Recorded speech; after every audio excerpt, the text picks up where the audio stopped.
I've got a little quiz question for you. 42 in the power play, 72 in the first 10. How many do you think the team ends up with? Well, the correct answer is, I don't know it. No. Stop. You can't guess it. It's 192. That's right. 192 is what Gujarat has ended up with for the loss of 4 wickets, all thanks to their captain, Hardik Pandya, playing, well, you call it a captain's knock. This one really should go in the textbook as definition of it. 87 not out of 52 and 52 deliveries, especially when his team needed it. 3 down for 50 odd. And he constructed and he destroyed. He did both, helped by Abhinav Manohar, 43 of 28, and David Miller not out at the end, 31 of 14 deliveries. Real fantastic effort by Gujarat to go up to 192. You're watching Cricbuzz Live. I'm Gaurav Kapur. With me, Pommie Mbangwa and Harsha Bhogle. Harsha, you got to say that this really is what we wanted. You know, Pommie mentioned something, saying sometimes we want everything from somebody. We wanted everything from Hardik today, and he gave us that with a cherry on top. Very subtle at the start, I must admit. How much do you think you can get to? Do you think you can get to 192? Because someone said they might get to 191, right? Well done. That was me. That was my guess. But I got to tell you. It's always been your middle name. But people, I got to tell you though. No, I think Gravitas is my middle name. But anyway, in the com box when we came, let's just too far. Well, Hardik took it too far today, Pommie. But I'm telling you, in the com box, Harsha and me were saying maybe it gets to his guess of about 170. No way is it getting to my guess of 190 because they were 72 for 3, Harsha, at that point in time. This is as fine a number 4 innings as you will see. He's done everything. This is not Hardik Pandya, the finisher, coming in at number 6, playing 15, 16, 20 balls at a big strike rate. This is a proper batsman. And I'll tell you what, he's looked among the best batsmen in this year's tournament because he's actually playing like a batsman. He's getting behind the line. He's hitting straight. He's got a lot of shots. I'm just very, very impressed with Hardik Pandya batting at 4. What he's papered over so many problems with that side. And as a result, he's allowed David Miller to come in just as the spinners are gone. The quick bowlers are coming back, which is in his hitting range, which is perfect. So far, it's been the perfect match for Gujarat Titans. Yeah, the early wickets going, of course, the power play not being too healthy, but geez, that really... I mean, Pommie, we're going to speak about Hardik and about him giving us everything in this innings, but let's not take away from the power of partnerships, of the power and kind of just being liberated by what Abhinav Manohar was doing on the other side with him. That's a brilliant partnership in context of where the Gujarat innings was. Yeah, look, I think what gives Hardik the ability, I suppose, to not necessarily try and do too much in the middle, and kind of with the knowledge that they're behind, so to speak, is the fact that at the other end, I mean, Abhinav Manohar is going well, and he's playing shots, not just deciding I'm going to swipe at everything. It was also a calculated innings on his part, taking on those he felt he could get over the boundary, and he hardly missed. So together they plotted it quite nicely. And first it had to be a rescue act. It wasn't just a case of, this partnership comes together out of context and we're smashing because we have to. And many a time, many guys are wanting to be removed from being pigeonholed as, one-dimensional. They'll just whack the ball when the time comes. And if they come in early, then they can't stand the pressure, and sooner than later we'll go for a big shot and get out, and the team is just in more trouble. So this was really good from both of them, and I think circumspect enough to allow Hardik at the back end to get in, and when he does get in, as we said at the start, he can show what he does at the finish, which he did today, and it was magnificent to watch. Yeah, Harsha, it was telling you the annihilation. Stars of the tournament, Gaurav. Yeah, sorry, quick one. I think so far we've seen about 23, 24 games. The stars of the tournament are the people nobody's seen. The people who've picked out Ayush Badoni, the people who've picked out Abhinav Manohar. The scouts have done a sensational job because these guys are looking ready. And this boy has hardly played for Karnataka. Hardly. Yeah. He's come out of Karnataka Premier League. He's played 4 or 5 games for Karnataka. But when I spoke to the Gujarat Titans people just after the presentations once, and they said, "Yeah, spin ke against dekho." Literally in that language, spin ke against dekho. Watch him against spin. So obviously they rate him that high. What I liked even more was Pommie used the word pigeonholed. He could have become pigeonholed into number 7. Just come and finish in whatever time you have. He got the chance and he used it. He's a proper batsman. He got the chance and he used it. That is what you want to see from players. When they're moved out of where they were all along, how do they respond to that situation? He may have played in this position before in state cricket, but at the IPL, you come into this position. How do you adapt? And I think Abhinav Manohar did really well. We're seeing some great riches here. Yeah, we absolutely are with the youth who are just coming absolutely ripe for the plucking, and they're taking the opportunity that has been given to them. Abhinav Manohar did that today. And if you just have a look at what the Rajasthan bowlers did, you look at the power play, you probably look at 7th over, you get the 3rd wicket, and Pommie, the bowling unit could well think at that point in time, hey, we're doing really well, this might just be our day. And that was before it turned around massively. But the first 7 overs, you'd probably say belonged to the Rajasthan bowlers. Yeah, and they too had to bring it back. If you think back to the first over, Jimmy Neesham going for a couple of boundaries in over number 1. All of a sudden you're thinking, and you could be forgiven for thinking, oh dear, we're going to miss Trent Bolt tonight because, this is not going according to plan. Normally what we'd get here is a few that swing and it'd be trouble and proceed at the other end. And, there'd be no runs. But they brought it back, and having brought it back, rather than push on through the middle, it's a riposte from the Gujarat Titans. And you could even say from an unlikely source.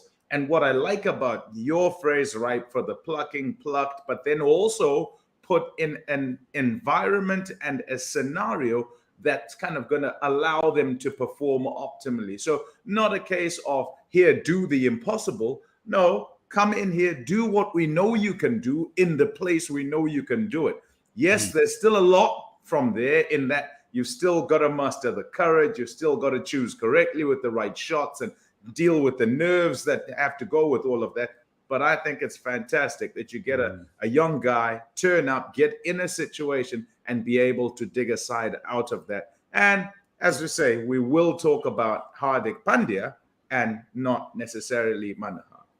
You're so right about using them correctly, because you can get a perfectly ripe banana, but you can't make an apple pie out of that, right? You got to make a banana cream pie out of that, and that's you can get a perfect. You can get a perfect Gaurav and not get gravitas. That's true. Yeah, I don't even have enough gravitas to understand that insult. No, you said gravitas, so I said, okay, it's very aspirational. I learned one day I might just see gravitas. Yeah, I learned the word. That's what I did. Well, today, the good thing you also noticed about the batters of Gujarat is, Harsha, the targeting of the assassins, right? The spin twins that Rajasthan have. They're very proud of having both Ashwin and Chahal operating from each end. But when your batters take them for 65 in 8 overs and only give 1 wicket, that's a job very, very well done. It is, and yet they've gone 8 and over. They've gone 8 and over in a 9.5 over game for 8 overs. So if you say, look, those are our 2 lead bowlers, they should have dragged it back. To some extent, they did drag it back. 47 came of the last 3, I think. Something like that. 47 came of the last 3. Yep. So up to that point, it was looking pretty good. It was looking like my score would come right and yours was way beyond reach, but you slipped in at the end, which but it also tells you the carnage at the end. Tells you why Bumrah and Harshal Patel and Natarajan and Arshdeep are such good bowlers, because Prasidh Krishna is such a good bowler. He's going at the end. And poor Kuldeep Sen, he bowled pretty well up to that point, let's be honest. But he got into Miller's Ork. As Pommie will probably get the pronunciation right. Miller's Ork, and it went out of the pork. Yeah. Hey, you look at it, you see it's 42 in the power play, 30 and 7 to 10. And the acceleration kind of begins. It's 58 from 11 to 15, and then carnage in the last 5 overs. You get 62 and just and that the included 1 a wicket. 6-run over. Yeah, there was from Ashwin. Yeah, there was one tight over there from Ashwin. But Pommie, it's really strange. We bring that innings progression back. And yes, I think in context of the 3 wickets going and 72 in the first 10, we look at 192 and we say it's really good. But with two batters being in cracker form like they were, do you think, and maybe I'm just being a really hard taskmaster here, but you can look at those last 5 and say 62, I don't know, should have got a few more? You could, I think, and it wouldn't be the wrong way to look at it. That you'd probably expect that they would do more if you kind of placed Miller and Hardik Pandya to come in that period in any other game with a side having set up something. You expect them to go absolutely ballistic, but in saying that, we've got to be careful not to take things out of context. Have a look at the whole game and. In the progression, in fact, the bit that you're looking at and you're saying, "Oh, what happened there?" is right at the beginning. As far as I'm concerned, in that first 6, as you look at it and you say, you get quite a lot of runs first over, and you don't get many more from there on. They got 12 in the first over and 13 in the next 5. Correct. Yeah. So poor. In the power play, that's not good going. And that's run a ball. Yeah, that's a couple of wickets going down. But even with a couple of wickets going down, teams expect to be at least better than a run a ball in the power play just because of the field restrictions. So there was a whole lot more work to be done from overs number 7 to overs number 12, 13, 14, depending on how many wickets went down. And thankfully, not many wickets went down in that period. And so it meant that there was this prospering partnership that could then lay the platform for the back end. That Hardik Pandya stays there and can shift from 1 to 2 to 3 to 4 to 5 to overdrive is fortunate for his side, for the Gujarat Titans. But it also means that Miller also has some sort of cushion at the back end and all the pressure's not on him. And I think this is the kind of, as I said at the start, it's not so much a masterstroke because it'll be tested as we go along through the tournament, but it gives them this cushion at the back end because they all know, the guys who are coming in towards the bottom, that they can clear the boundaries. And as a side, I think that is where they hold the key in as far as what their secret is and what they can do. Whether they all get in or they don't, I mean, that's, we'll figure it out and we'll find out as we go. But when they do, they don't have to be circumspect, but because there's always one coming after who can smash it just as far. Can they do it though, Harsha? Can Rajasthan get it? We look at their batting. Yeah, they've obviously bolstered the batting today because they have Jimmy Neesham in there now.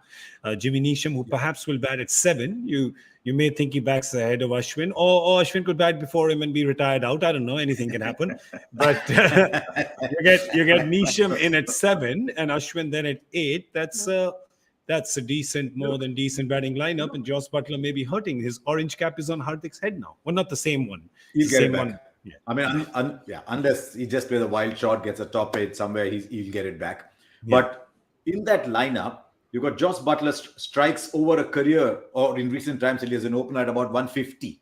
If you've got someone striking 150, he's in a different league from everybody else. Shimron Hetmeyer is striking 170, 180 at the end.